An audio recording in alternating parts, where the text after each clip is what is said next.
Cateno De Luca ad Agrigento cerca adesioni per le regionali. L'onorevole Filippo Perconti parla della crisi aperta dal Movimento 5 Stelle. Un semaforo ai templi in piena estate, ma non si interviene dove è urgente, come a Fontanelle. Calcio nel giorno della patrona, a Palermo arriva Matteo Brunori, il bomber che ha portato la squadra rosanero in Serie B.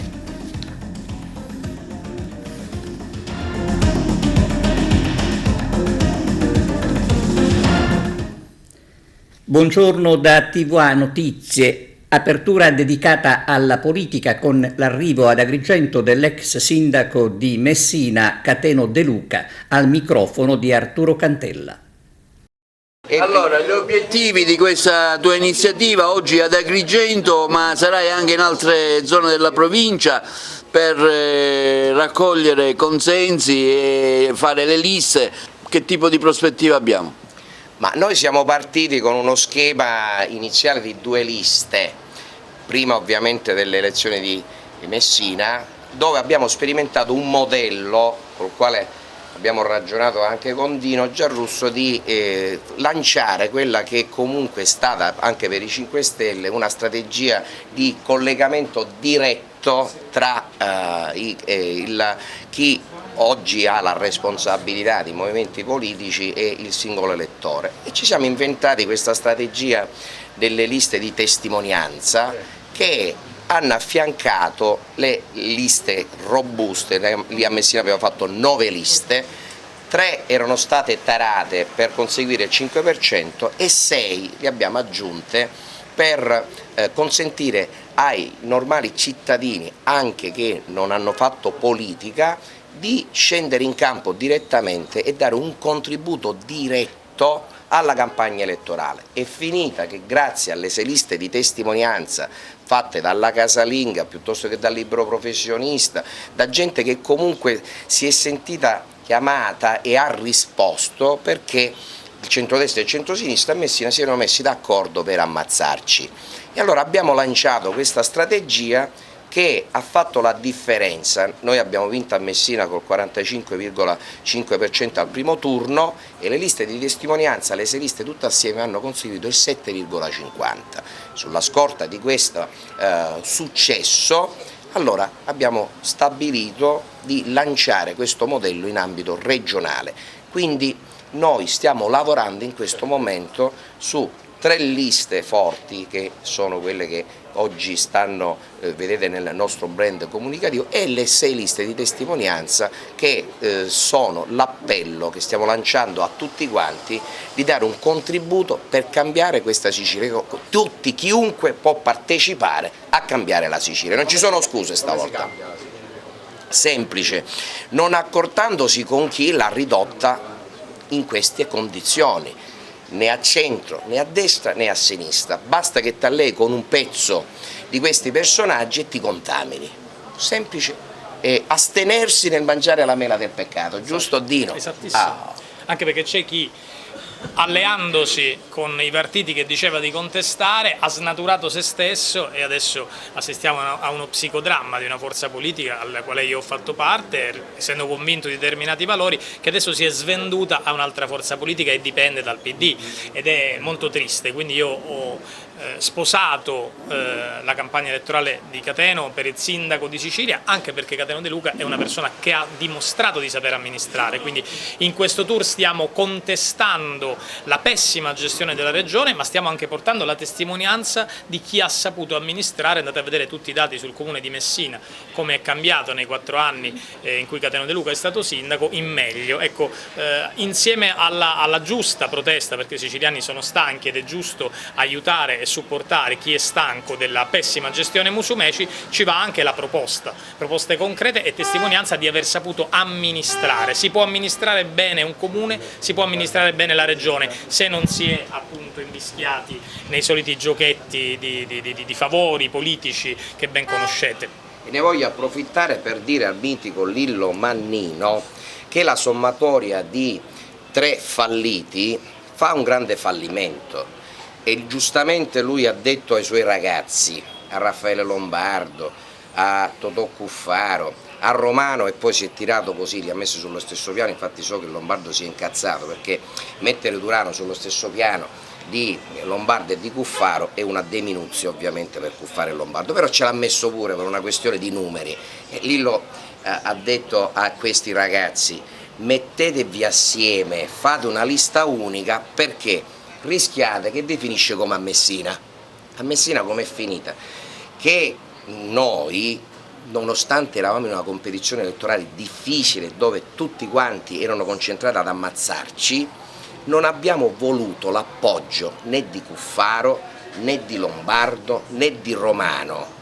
L'UDC riteneva di fare scintille per i fatti propri. Il risultato: Lombardo, Cuffaro e Romano tutti assieme hanno preso il 2%. L'UDC ha raggiunto a malapena il 4%, ma vi assicuro che se si mettevano assieme non facevano la sommatoria, ma anche al 5% arrivavano. Poi c'è stato il Bondino Giarrusso che ha dato il colpo di grazia ai 5 Stelle con i suoi 2 interventi, e onestamente anche 5 Stelle non ha raggiunto la quota, la soglia del 5%. Vedete, questo è uno schema oggi che si ribatte in ambito regionale, perché certi zombie della politica sono le nostre suggestioni che li tengono in piedi, perché ancora ci facciamo suggestionare da certi nomi, quando invece dovremmo stare lontani per tutto ciò che noi vediamo. Se ancora non abbiamo le strade qui, non è né per Cateno De Luca né per Giarrusso, è perché ha comandato come Lillo Mannino e come ancora i pupari politici che abbiamo nominato. Se manca l'acqua non è colpa di Cateno De Luca o di Giarrusso, è esattamente ancora di questi personaggi che devono essere pensionati, ovviamente ormai definitivamente, da parte del popolo. Questa oggi è la questione. È un momento epico, mi permetto di dire, perché nessuno ha avuto il coraggio come noi di mettere in piedi una strategia e soprattutto di far scendere in campo i siciliani, perché noi non stiamo candidando deputati uscenti, quindi non stiamo attingendo alla nomenclatura che è da questo punto di vista contaminata da questa logica di pupi e di pupari. Quindi oggi i siciliani hanno realmente la possibilità non solo di votare un progetto radicalmente alternativo, ma anche di scendere in campo con le liste di testimonianza. Quindi ne approfitto della vostra presenza. Questa è la fase, il tour dell'arruolamento. Qualunque siciliano o siciliana ha a cuore la Sicilia ci può contattare per scendere in campo. Questo è il senso oggi di questo tour che stiamo facendo in tutta la Sicilia. Per il futuro un tipo di alleanza Cateno De Luca farà? Dicono, in caso di vittoria e non ha una maggioranza, facciamo delle ipotesi, giusto per capire il pensiero politico. Cioè le alleanze, si va avanti con le alleanze. Se lei vince come governatore, però sicuramente avrà bisogno anche un'alleanza, una maggioranza. Prendete nota di quello che dico. Noi vinceremo col 41%. Dino era convinto che col 39,9, poi ho fatto vedere qual era la provincia dove c'era qualche voto che mancava nei nostri conti. 41% sarà eletto De Luca sindaco di Sicilia. Non avrà la maggioranza, perché già sono conti fatti, arriveremo massimo a 30 deputati, compreso il listino, e quindi si porrà il tema di come ampliare. Ovviamente qui scende in campo l'intuizione di Dino Giarrusso, che quando l'ha pubblicata, l'ha resa pubblica, mi sono fiondato subito a Roma per parlarne, di lanciare una strategia Sud chiama Nord, sulla quale ci siamo già confrontati e abbiamo avviato il progetto. Questo consente ovviamente di fare una scelta per le elezioni nazionali. Non state tranquilli che non ci saranno elezioni anticipate. Stanotte ho parlato con Draghi e mi ha detto che verrà fondamentalmente svuotato il 5 Stelle, quel che rimane, se non rientrano subito, come direste voi ad Agrigento, li sminchiano e quindi prenderanno ancora deputati e deputate, passeranno con Di Maio e comunque si continua, anche perché ormai nessuno vuole rinunciare a 8.000 euro al mese, sono 8 mesi, sono 64.000 euro, ognuno ha la moglie o il marito e onestamente o l'amante, per carità di Dio, quindi sono tutti contrari ad andare a votare. Da questo punto di vista non c'è nessun problema. Questa strategia ci consente ovviamente di chiudere un'alleanza, e lo si vedrà dopo le regionali. Noi andiamo alle regionali con le mani libere, ma di cui si occuperà Dino Giarrusso. Io sono, da questo punto di vista, rappresento il progetto Sud Chiama Nord in Sicilia. Il nostro leader in ambito nazionale già ovviamente si sta muovendo nelle altre regioni e sa eventualmente come dovrà chiudere questa partita. Ad Agrigento come sta andando? Se ci aggiorni, so che ci sono già delle personalità, c'è per esempio l'ingegnere Furioso che lei ha nominato nella sua giunta, ma in generale che tipo di risposta si aspetta da una provincia che da sempre è ultima in tutte le classifiche? Noi già qua siamo a quasi 4 liste chiuse, onestamente, per il lavoro fatto. È ovvio che oggi per noi è una giornata cruciale, perché ci attendiamo e abbiamo tutta una serie ovviamente di incontri per arrivare a una chiusura, non dico totale ma quasi. Lasceremo aperte, per una questione anche strategica, le 3 liste principali fino a fine luglio, quindi lo voglio dire anche a coloro che pensano di aspettare settembre, magari l'ultimo giorno utile, per cercare di infilarsi al nostro interno. Noi non siamo il taxi di nessuno. E adesso ascoltiamo sempre al microfono di Arturo Cantella l'onorevole Filippo Perconti del Movimento 5 Stelle che parla della crisi di governo. Onorevole Perconti, ecco, questa notte si è vissuta intensamente, una notte che si è vista con la crisi, Draghi si è dimesso, insomma molti vi danno la responsabilità. Come si vive questo momento all'interno di 5 Stelle e con il Presidente Conte? Sì, noi non abbiamo voluto la crisi di questo governo, noi abbiamo messo 9 punti, su carta, li abbiamo presentati al Presidente Draghi, perché il Movimento 5 Stelle negli ultimi tempi al Movimento 5 Stelle non viene data la giusta attenzione all'interno di questo governo. Abbiamo molti provvedimenti sotto attacco, mi riferisco al super bonus, mi riferisco al reddito di cittadinanza, e oggi ci siamo ritrovati praticamente una norma sull'inceneritore su Roma, su un testo in maniera del tutto decontestualizzata, e noi già ci eravamo astenuti in Consiglio dei Ministri, quindi avevamo già detto che se non ci fosse stata una giusta mediazione tra le forze politiche noi non avremmo potuto votare quel provvedimento.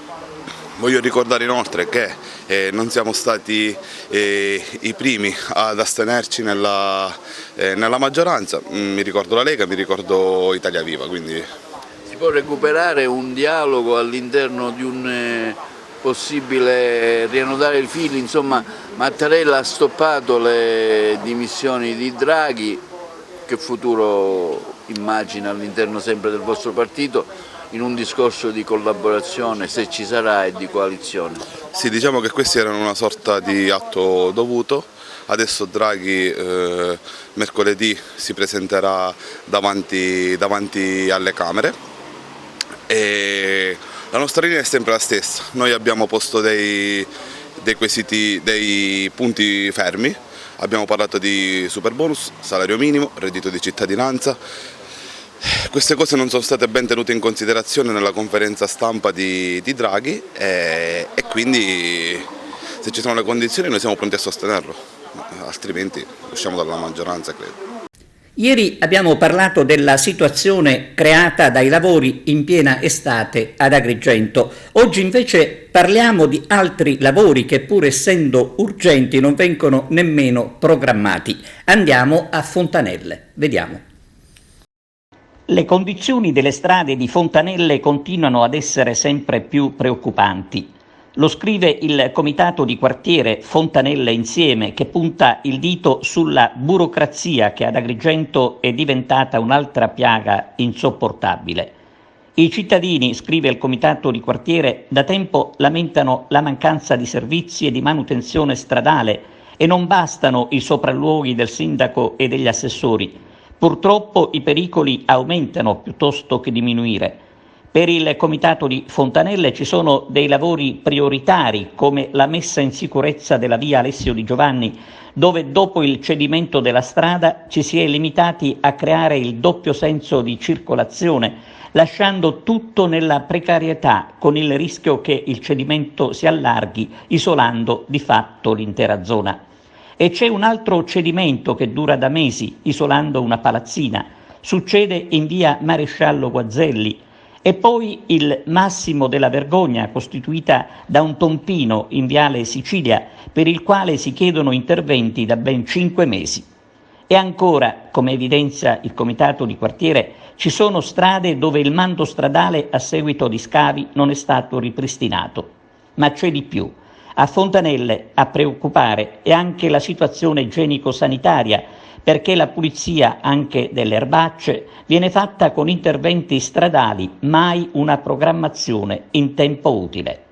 Insomma, all'amministrazione comunale di Agrigento si chiede solo di assicurare il decoro ad uno dei più grandi quartieri.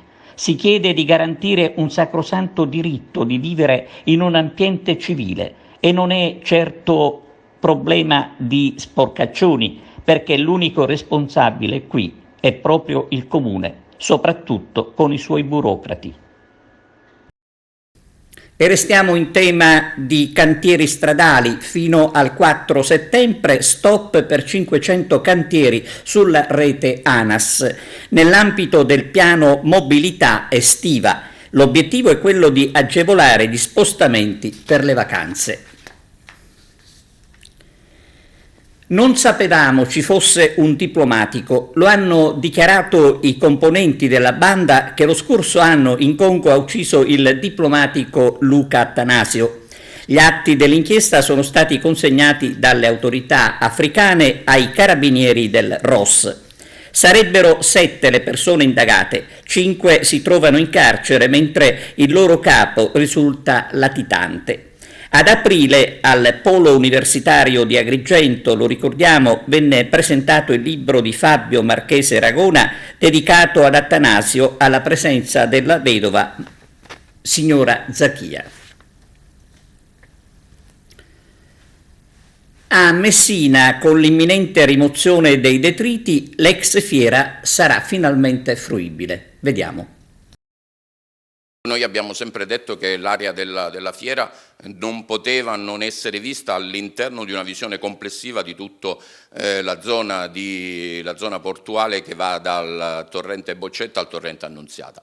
Per quello stiamo lavorando, per quello abbiamo avviato quel confronto pubblico, stiamo trasferendo tutti i risultati di quel confronto, ma soprattutto anche stiamo approfondendo le indagini conoscitive sul territorio e anche sullo spazio a mare, in maniera che poi i progettisti che parteciperanno al concorso di progettazione avranno la possibilità di conoscere non solo lo stato dei luoghi, ma anche quello che sono le aspettative nostre e della città su quell'area, e quindi predisporre le migliori proposte. Quindi questo è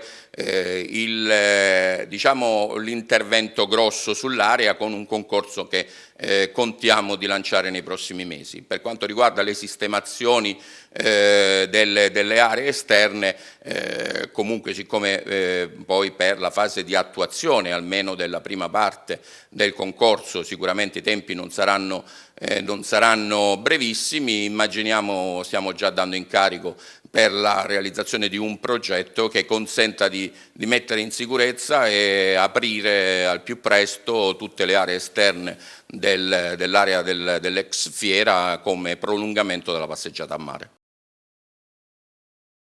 E restiamo nel messinese, dove è stato chiesto il ripristino della viabilità sui cavalcavia della A20.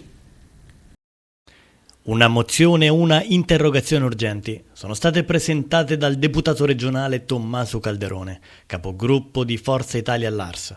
Obiettivo quello di chiedere alle procure competenti la revoca del sequestro di 21 cavalcavia dell'autostrada 20 Messina-Palermo nelle zone di Barcellona Pozzo di Gotto, Milazzo e Terme Vigliatore. I documenti impegnano e chiedono lumi al governo regionale al fine di intervenire presso il consorzio Autostrade Siciliane in maniera celere, in virtù di quanto accertato dalla commissione accreditata dal Consiglio Superiore dei Lavori Pubblici. La mozione e l'interrogazione mirano a ripristinare la normale viabilità sui cavalcavia interessati, al momento regolata da impianto semaforico per la regolamentazione della viabilità a senso unico alternato. Una situazione che ha fortemente penalizzato un territorio a vocazione turistica, sul quale insistono attività industriali, commerciali e florovivaistiche, che hanno subito perdite ingenti a seguito dei disagi dovuti alla necessità di percorrere strade alternative, in più di un caso disastrate e molto pericolose per la pubblica incolumità.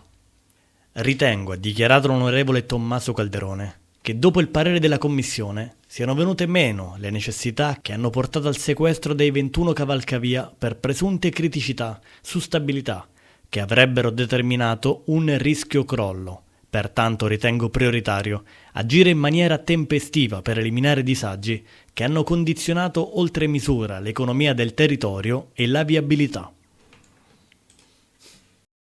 Gio Castellano, il Blues Wine Festival riparte con diverse iniziative in varie località suggestive della Sicilia. Ecco, parliamone. Sì, siamo arrivati al 20° anno, 20 anni di storia in un posto come la Sicilia, ovviamente è un'impresa titanica, però siamo arrivati a 20 anni, quest'anno voleva essere e sarà un circuito ampio per festeggiare appunto questa storica data. Partiremo il 28 luglio da Taormina, dal Grand Hotel San Pietro, con una speciale gala di apertura. La sera dopo sull'Etna, nelle meravigliose cantine Patria, con il loro anfiteatro che dà sui filari di Etna Rosso. La serata dopo ancora in gemellaggio con gli amici di Terre Sicane Wine Fest all'abbazia di Santa Maria del Bosco di Contessa Entellina. Il 31 luglio il galà vero e proprio con la grande cena, come ormai da 12 anni facciamo, al Hotel Sea Palace di Cefalù, quindi sul lungomare di Cefalù, e dopodiché veniamo qua nella zona nostra di Agrigento. Ovviamente volevamo dare uno spazio particolare ad Agrigento perché tutto è nato qui 20 anni fa, con la prima sera al Piazzale Caos del 2003. Adesso appunto faremo il 4 agosto una speciale serata sul mare di Siculiana Marina, dello Scialai, che è un bel club che c'è lì a Siculiana Marina. Il 7 agosto tappa speciale, come ormai da 4 anni, al Quid Vicolo Luna di Favara, dove trova spazio anche la cucina dello chef Salvo Failla. Il 9 agosto per la prima volta inseriamo nel circuito anche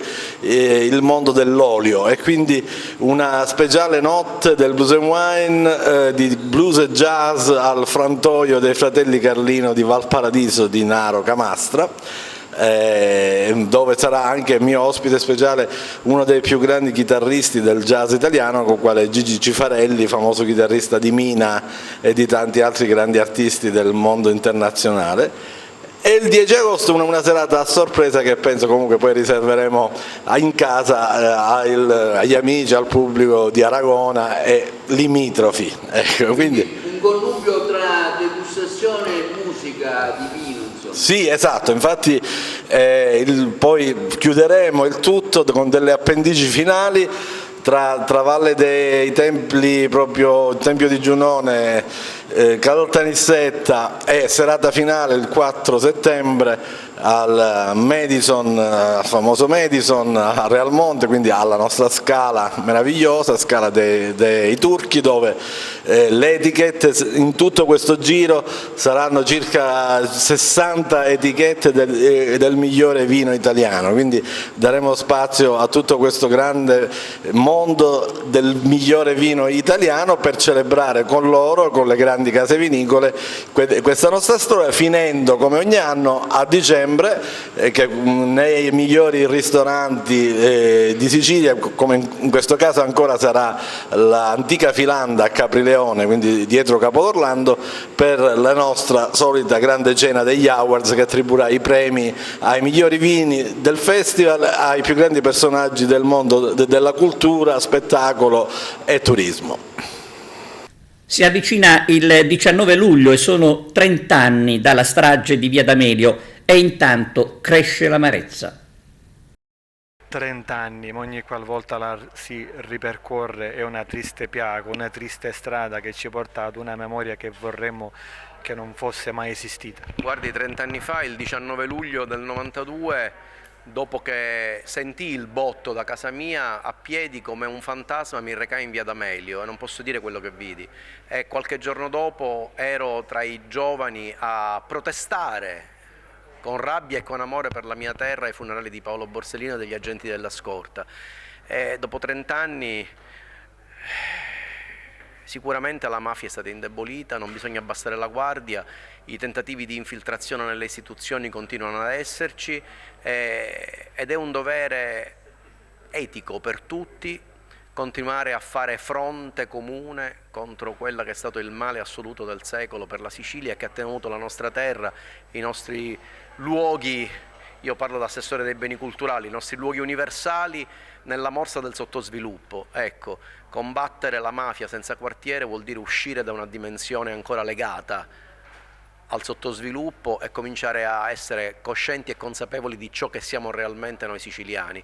La Sicilia è la terra che più di altre ha pagato un tributo di sangue per la guerra alla mafia. Quando dicono voi siete mafiosi, no, siamo quelli che abbiamo il numero maggiore di vittime che hanno combattuto contro la mafia, di questo dobbiamo essere orgogliosi. Girando per strada da giornalista da marciapiede sento alla base il popolo gomito a gomito, un detto siciliano e palermitano, non ha cangiato niente, è vero oppure no? No, non è affatto vero, per fortuna è cambiato molto anche dal punto di vista culturale, mentre prima si sussurrava io sono contro la mafia, ora fortunatamente lo si può gridare con orgoglio anche per strada e fortunatamente anche i bambini più piccoli vengono educati a una cultura della partecipazione, della legalità e di essere cittadini consapevoli. E in alcuni luoghi difficili, in alcuni comuni difficili, in alcuni quartieri difficili, grazie all'opera incessante di coloro che hanno pagato con la vita anche, penso a Don Pino Puglisi, oggi da diversi anni è stato possibile costruire un'alternativa. No, che non è cambiato niente non è vero, fortunatamente. Vediamo come e quando riscoprire l'orgoglio siciliano. Questo libro è dedicato non solo ai siciliani, ma proprio ai giovani che amano la loro terra. E quindi mi sento anch'io questa dedica. È diviso in 3 sezioni e affronta vari ambiti con colori diversi, storico e storiografico. C'è un ambito culturale, un ambito sociale, c'è anche una scrittrice antropologa, affronta vari temi in modi diversi, un po' come voleva Marc Bloch, il grande storico dell'Esannal. È importante conoscere la storia della Sicilia, la storia dell'autonomia siciliana. C'è un paragrafo che si chiama lo statuto minuto per minuto, lo stampo storico, lo stampo culturale e lo stampo giuridico, perché questo libro si occupa di tutti questi aspetti. Fare in modo che questo sia un punto di partenza, contribuire tutti noi giovani a omaggiare la nostra terra, conoscere nel pieno senso della parola le nostre origini e ciò che siamo diventati adesso nel corso di tutti gli anni che abbiamo passato. Un evento culturale, quando si parla di Sicilia, quando si parla di tradizioni, quando si parla di terra, non ci possiamo tirare indietro. Abbiamo la necessità di far ritornare a vivere le nostre tradizioni. Le tradizioni non muoiono, le tradizioni le portiamo noi sulle gambe, sulle spalle. Orgoglio siciliano, un libro curato da Nuccio Carrara, scritto da diverse mani, ci fa partire dal passato, ci dice da dove noi proveniamo e noi dobbiamo essere bravi a poter metterci in gioco. Noi non ci fermiamo, non ci tiriamo indietro e mi auguro che questo evento possa essere il volano di tante altre manifestazioni che assieme a un gruppo di giovani castellammaresi porteremo avanti con entusiasmo, porteremo avanti con gioia e porteremo avanti sempre con il nostro orgoglio siciliano. Una notizia di cronaca: lite tra fratelli con 3 feriti e 4 denunce. La rissa è avvenuta in pieno centro a San Giovanni Gemini. Protagonisti 2 coppie di fratelli, un commerciante e un impiegato, e altri 2 parenti, un operaio e un commerciante. Tutti sono stati denunciati per il reato di rissa aggravata e uno anche per danneggiamento. E adesso pausa per la pubblicità, linea alla regia. A tra poco. Concludiamo questa edizione del nostro telegiornale con una notizia di calcio. Nel giorno della festa alla Santuzza a Palermo arriva l'uomo che ha portato la squadra in Serie B. Parliamo di Matteo Brunori, giunto all'aeroporto Falcone Borsellino e accolto dal direttore sportivo Castagnini e da alcuni tifosi che lo hanno riconosciuto, oltre ad una folla di giornalisti, tutti per questo attaccante che fa ben sperare per un ritorno nella serie dove merita stare il Palermo Calcio. Bene, è tutto, grazie per la vostra attenzione e arrivederci.